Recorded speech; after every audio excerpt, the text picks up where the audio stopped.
The break, golf properties are not just for the devoted swingers among us.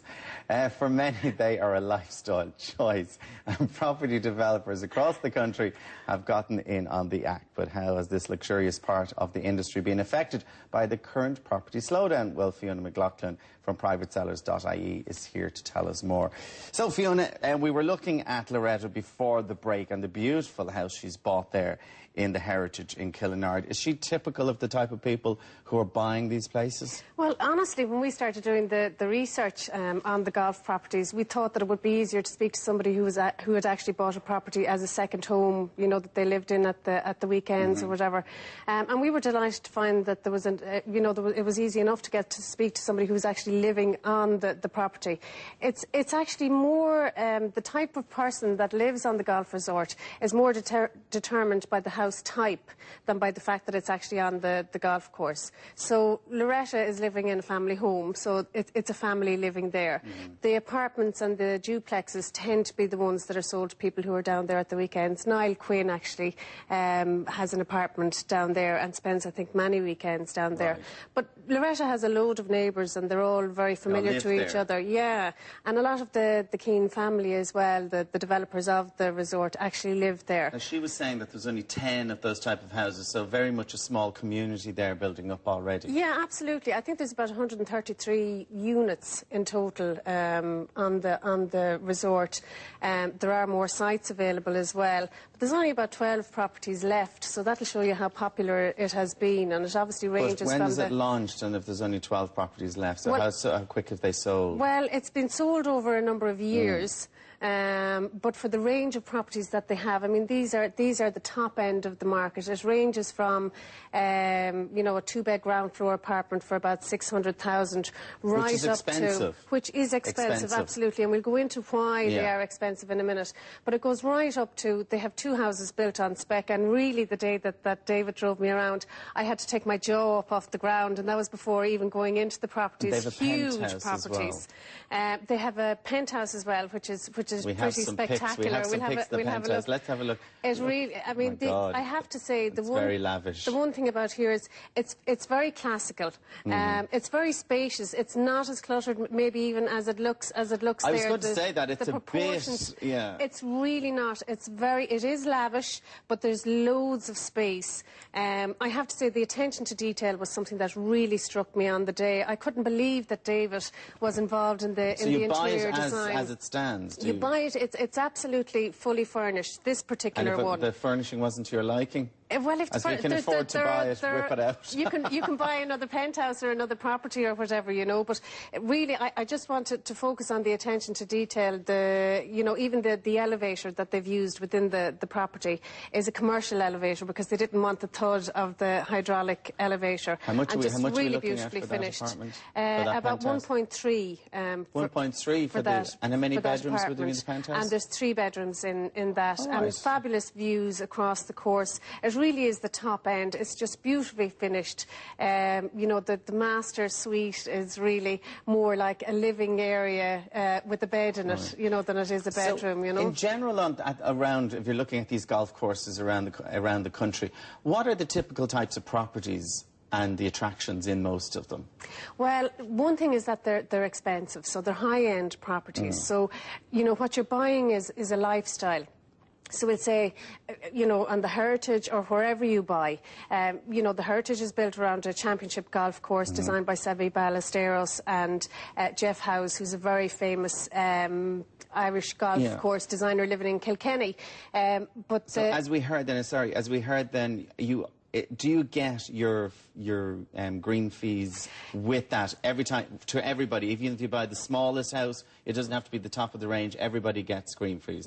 Well, typically, in the Heritage setup, you get 2 golf memberships, and apparently that's quite significant because the golf club memberships have been closed for the last 2 years, and it's worth about 50,000 each. You also get a golf buggy sitting outside your door, and you also get 2 10-year memberships memberships to the health club, and they're the type of things that are being offered as extras to people that are buying these golf properties. But you know? every one of them, even if you buy the smallest 2-bedroom ground floor apartment. Absolutely, right. yeah. Okay. Every single one of those. With all of those, you get the golf memberships, the health club, and the buggy. And that's typically you get the golf memberships if you're buying on a golf resort. And there are a number of golf resorts selling properties at the moment. They have definitely suffered from the property slowdown. You know, we just checked against. We had looked at golf properties previously, roughly about a year ago, and one of the properties that was for sale in Druids Glen is still for sale, and it's down from 675,000 down to 610,000. So they're definitely suffering.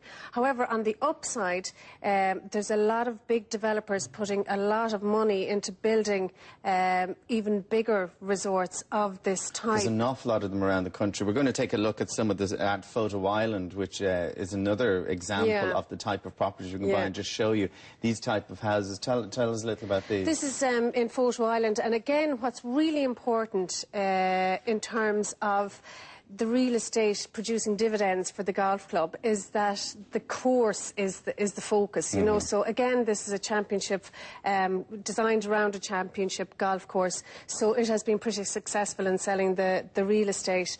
I think co.Island, those lodges are for sale from about 950, but there are other properties available from about 650.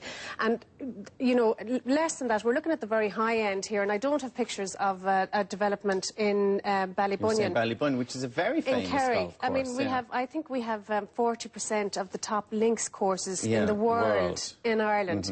And I believe, Ballybunion would be one of them, I don't know too much about golf, but I believe that Ballybunion would be right up there with the top 10.